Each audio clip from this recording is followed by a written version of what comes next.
Okay.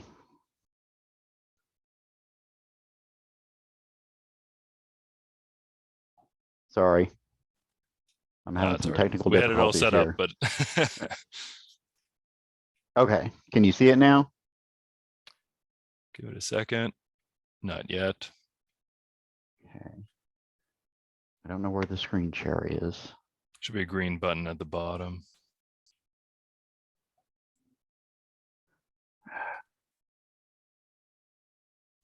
If you scan the bottom, it's a big green button closer to the middle.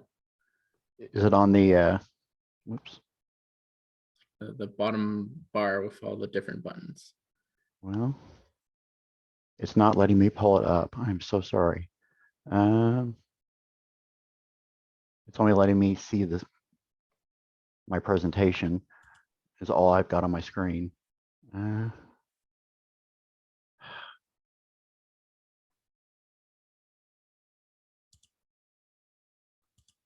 Okay. Let me try one more. Here we Oh, go. here. You just tell me when you want to change slides. Okay, there you Oh. go. Okay. We'll do that. All right. Everybody ready? All Go for set. it. All right. Sorry about that, everyone. My name is Tricûnos. I also go by the name of Ryan or Michael. You can call me anyone. I'll answer to any one of those three. I've been a student of many religious traditions, even if only in brief, but I personally consider myself a polytheist for going on 20 years now. We can go on to the first slide. Okay. As a polytheist, I've been interested in many traditions over the years, in particular, various forms of Germanic and Celtic polytheism. I consider myself a Gaulish polytheist for close to 5 or 6 years now, though I still consider myself multi-traditional. Currently, I identify most with the term animist. I'm a homemaker who's married to a great guy that I share the name Ryan with, which does cause some confusion. We have 2 dogs, so if you hear them barking or whining in the next room, sorry about that. I will say up front that I have severe anxiety, and because of this, I will undoubtedly get nervous and misspeak numerous times, so please bear with me. I will be reading frequently from my notes, so I'll probably sound a little robotic. So I will probably also lose my place or randomly freeze up. I will point out that I'm not a master of any language, so I will definitely be mispronouncing words in either Gaulish, Latin, or German, but I will also mispronounce words in my own native tongue, which is English. Finally, a lot of the information that I present today will be available in my upcoming book, Pagan Portals Abnoba, Celtic Goddess of the Wilds. While I will be using it as a reference, there will obviously be stuff left out for time constraints, not to mention I don't want to give the whole book away here. This will be sort of a preview. I will say the one downside to writing a book of this nature is that I'm on a journey that I hope never ends. As such, I will always be learning more information as well as just becoming more versed in my relationship with the gods. As such, I will uncover things that I did not get to include in this book. Unfortunately, once it's printed, it's out of my hands. But with that long introduction out of the way, let's begin. Go to the first slide, please. Next slide. I plan to cover a variety of topics that I've divided into 3 primary sections. In the first section, I will examine the historical information available. I will begin this with a discussion on the assumed meaning of the name Abnoba, and I will follow this up with a brief discussion on the various inscriptions that we have dedicated to her. Then I will reference the statuette of Abnoba that exists. In the next section, I will examine her attributes, and this will include some of the symbols found in the statue. Then I will examine what this evidence tells us about Abnoba's functions. Next, I will look at similar goddesses to Abnoba. The final section I have labeled as personal gnosis. This will include personal opinions such as symbols and functions that I have personally found to resonate with Abnoba. Then I will take a very brief look at animal cultus before discussing devotional acts and possible holy days and offerings, and I will hopefully end with a brief excerpt from my book. Next slide, please. I'm going to begin with looking at the name Abnoba. It's commonly believed that the name derives from the Proto-Celtic word abon or abona, meaning river. There are a few historical sources that may actually give some weight to this theory. The first comes from Pliny the Elder in his Natural History written in 77 CE. Pliny states, passing beyond the spot, we come to the mouth of the Ister. This river rises in Germany in the heights of Mount Abnoba opposite Trougocaricnos, a town of Gaul, and flows for a course of many miles beyond the Alps and through nations innumerable under the name of the Danube. The second reference is from Tacitus. In 98 CE in Germania, he states, The Danube poured from the easy and gently raised ridge of Mount Abnoba, visits several nations in its course, till at length it burst out by 6 channels into the Pontic Sea. A 7th is lost in the marshes. Lastly, Ptolemy refers to the same region as the Abnoba Mountains in his 2nd century work, Geography. Each of these seem to directly connect Abnoba to rivers, perhaps specifically the Danube. However, as Abnoba is also the name of the mountains, she could just as easily be associated with them. Finally, she could very well be the embodiment of the entire region of the Black Forest. Next slide, please.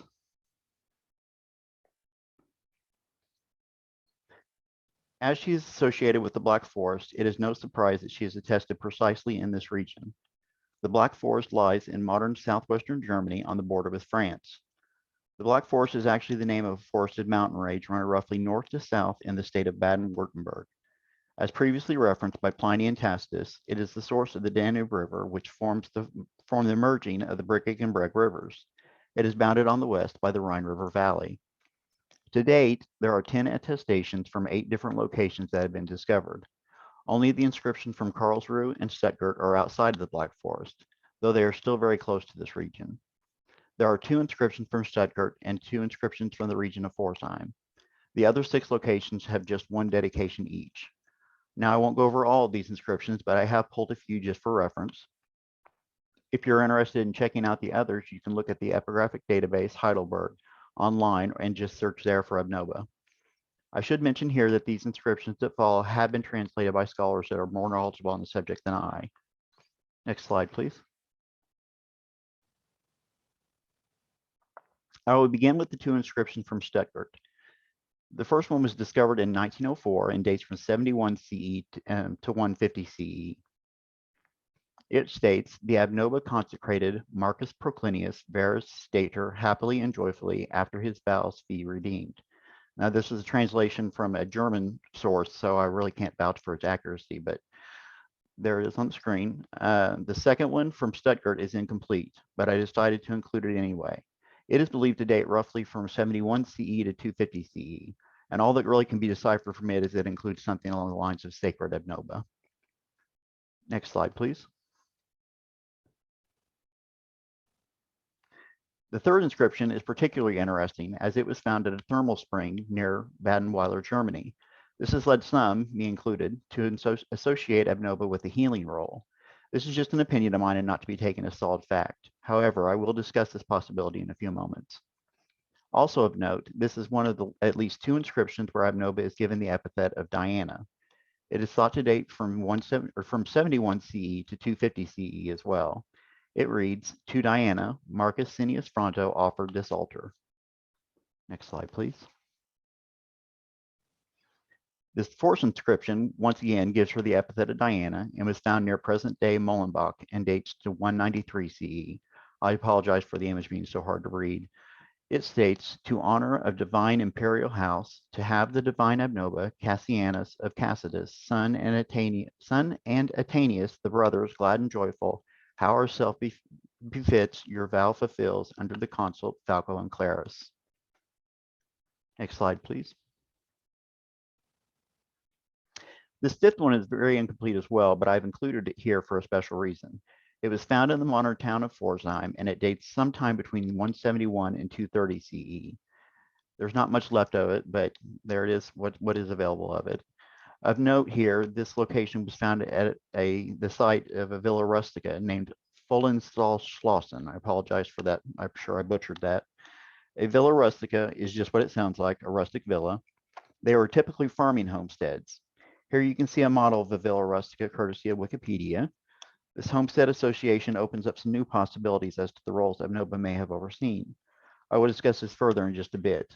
The sixth inscription is also incomplete, but I have included it because it may reference Diana as well. It's estimated to date from around 151 CE to 250 CE. As you can see, it appears that Diana is present here in the name, but that's just speculation on my part. Unfortunately, all I could find further was that the inscription has since been lost. Next slide, please. Finally, we're going to look at one last find, which is perhaps the most interesting of all. This one is significant because it comes with the only known depiction of Abnoba. Here she is pictured on the left. To the right is the statue of Diana. Unfortunately, this depiction of Abnoba is missing its head. There may be additional information we could have gleaned from it as well, but we are lucky to have what we do. The statue of Abnoba is estimated to date between 101 and 250 CE. It was found near the modern town of Karlsruhe in Germany. The text on the base reads, "To the goddess Abnoba, Lucius Moderatus paid his vow willingly and deservedly." We can see several things in this depiction. First, the short tunic that Abnoba is wearing is interesting because it is nearly identical with what Diana is wearing in her respective statue. Now, was this due to Roman influence, or did the Gauls picture Abnoba in this attire as well? Nomi Beck points out that the dedicator, Lucius Moderatus, is a Roman citizen, so this may well have influenced the choice in the outfit.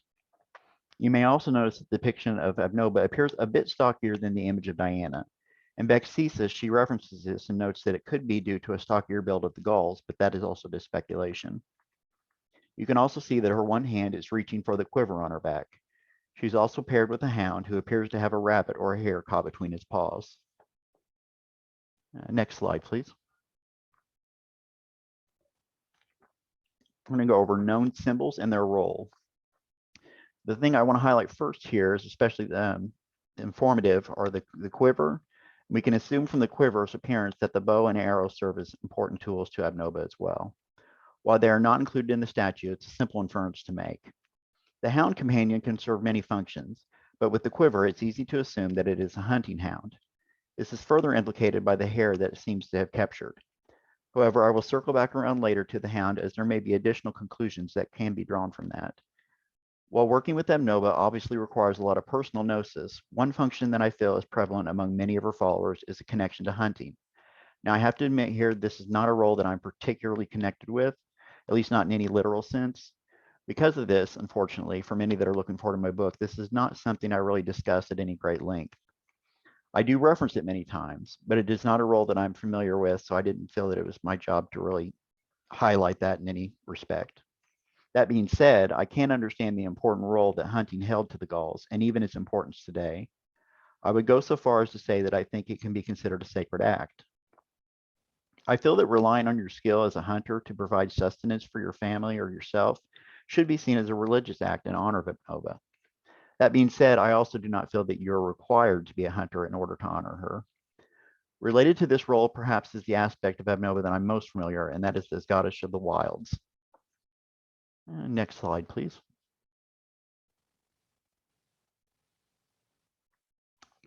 Now, here's something I want to discuss before we move any further.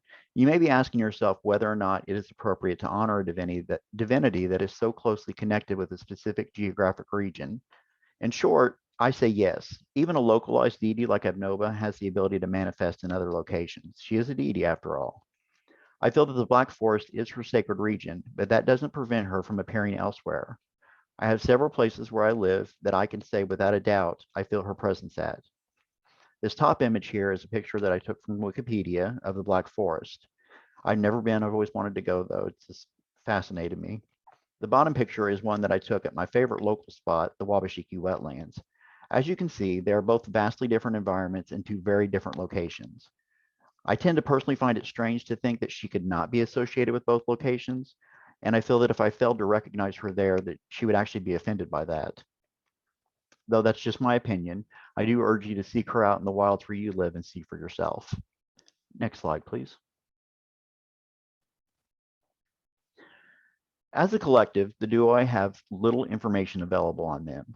Personally, I feel that learning about other deities who may possess similar traits can be an excellent tool in informing our practices. However, I do feel that there is a fine line that needs to be walked. On one hand, you don't want to simply conflate these deities, and I feel that is a valid risk to be avoided. As a polytheist, I see each deity as a separate and unique entity worthy of our respect. I feel that if we rely too much on a comparative method, we may fail to see the nuances that make these divinities unique. On the other hand, if we refuse to recognize some of these commonalities, we may miss something that we would not have discovered otherwise. As long as we are aware of these two extremes, I feel we are on safe ground. With all that being said, I feel that your personal work, whether it is through prayer, meditation, ritual, or reflection, is your best tool in learning to understand Abnoba. Next slide, please. The first goddess that I want to mention is Diana. As I previously stated, Abnoba is given the epithet of Diana on at least 2 known occasions. Diana is connected to the hunt, but to the moon as well, although this lunar association is considered by many to be a later identification.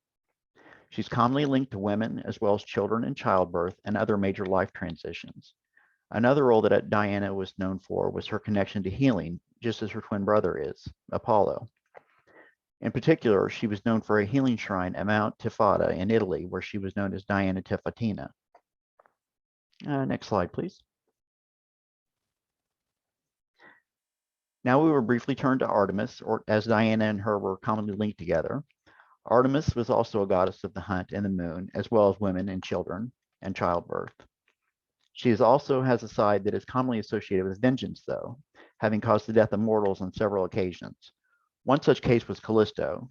She was punished for sleeping with Zeus and transformed into a bear, and then instantly struck down by Artemis's bow and arrow. Another case involved the hunter Actaeon, who had witnessed her bathing. He was transformed into a stag and then torn apart by his own hounds. She was often given the title of Potnia Theron, meaning the mistress of animals. In this role, she was connected with various species, in particular the hound. Artemis was given her famous hunting hounds by the god Pan. Next slide, please. I don't know if that's showing up. I apologize if it's not. Now we will turn to Medina. Medina was a Baltic goddess associated with the hunt. Her name is believed to be derived from the word metis, meaning tree, and mede, meaning forest. She too was given the epithet of Diana. In fact, she was sometimes simply referred to with that name alone. One thing that made Medina unique, excuse me, was that she was known to actually protect animals from being hunted. Her sacred animal happened to be the hare. It was said that this hare would actually lead hunters astray in the wilderness. There is even a tale that the Lithuanian king Mindaugas would actually avoid going hunting in a particular forest if he were to come across a hare. Now, obviously, this feature is quite different than most of us are accustomed to thinking about hunting deities, and I'm not going to say that this particular feature of protecting wildlife from hunters was true of Abnoba. However, I do not necessarily feel that the traits of either aiding the hunter or protecting wildlife need to be mutually exclusive. I personally feel that Abnoba holds a balance somewhere in the middle of these 2 points. Next slide, please. Now we'll turn to personal gnosis. While we can infer that Abnoba had known functions such as hunting, we will examine some other assumed roles that I have to come across. I feel that the deities are far more than what they are shown to just one person. So remember not to totally discount what you are shown, but be mindful that they are your own experiences, before you go off and say to them as fact. With that being said, what follows are my own conclusions, so take them for what they are worth. This first role that I would like to discuss is her possible role as a healer. Historically, we may have some evidence to back this up, specifically her connection to the thermal spring at Badenweiler. If we are to use the comparative method, Diana too had this connection to healing, which we have already discussed. Another piece of information could actually be the hound of Abnoba. Hounds were often the companion to healing deities. It was commonly thought that the belief of dogs healing themselves with their saliva led to this association. Finally, on a personal matter, is to Abnoba that I have often prayed to over matters of personal health as well as healing of family members. Next slide, please. The role as a homesteading goddess may seem like a stretch to some. However, as we have seen, on at least one occasion, she is connected to a rustic villa. There is evidence that Diana too was even honored as an actual household goddess. In the ruins of Pompeii, evidence was uncovered linking Diana to this role. This goes without saying the role Diana had in connection with all things rustic. While Diana was obviously linked with the wild, she was also associated with the slightly tamer countryside. As a goddess of homesteading, I have prayed to Abnoba in many of my domestic activities like gardening, soap making, and weaving, to name just a few. I would not take it so far as to say she's necessarily a domestic goddess, but at the same time, I do see her holding sway over some work that can be done at home. And as a homemaker, that really resonates with me. This final role that I reference may sound unusual, but I feel that she is especially pertinent.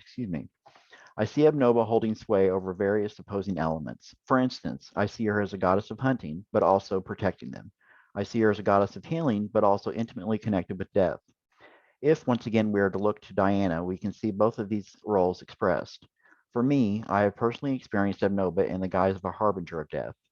I won't go into the details exactly because it was a highly personal event, but through prayer and meditation, I came to the realization that she has come to me in this role on several occasions.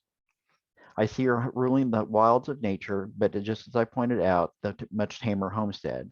As you can see, I view her as ruling over many various forces that are at opposition. You could say I see her in the in-between.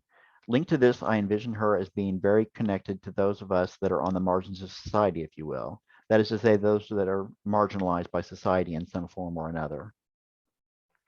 Next slide, please.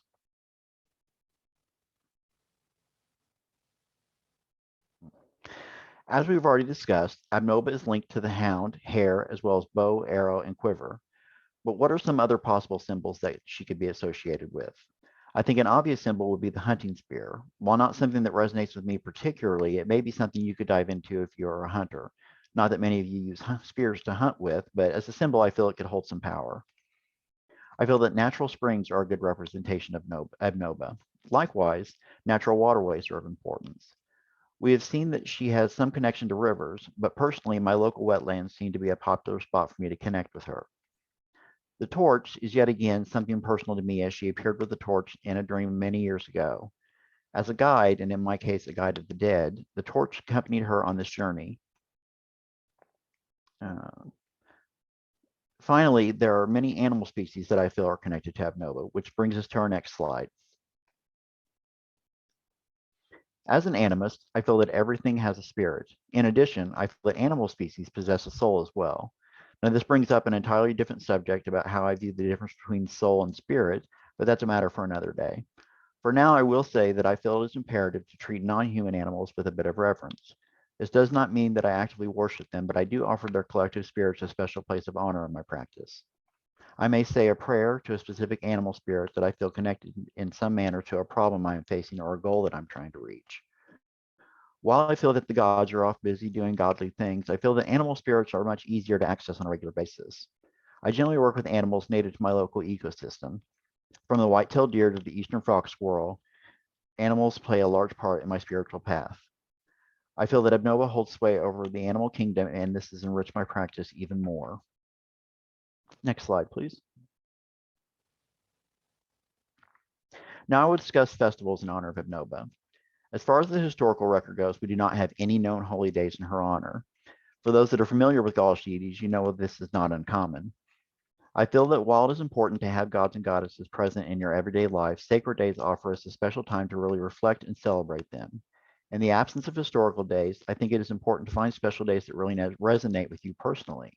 For instance, if you're a hunter, then associating the kickoff to a hunting season is an excellent time to celebrate Abnoba. Likewise, using other natural shifts in the cycle of the seasons is a great idea. Now, this does not have to be the equinoxes and solstices, but it can be. It could be the kickoff to strawberry season in your area or the height of pumpkin season. Perhaps when certain trees start to flower in the spring or when the sugar maple season starts. The possibilities are limitless.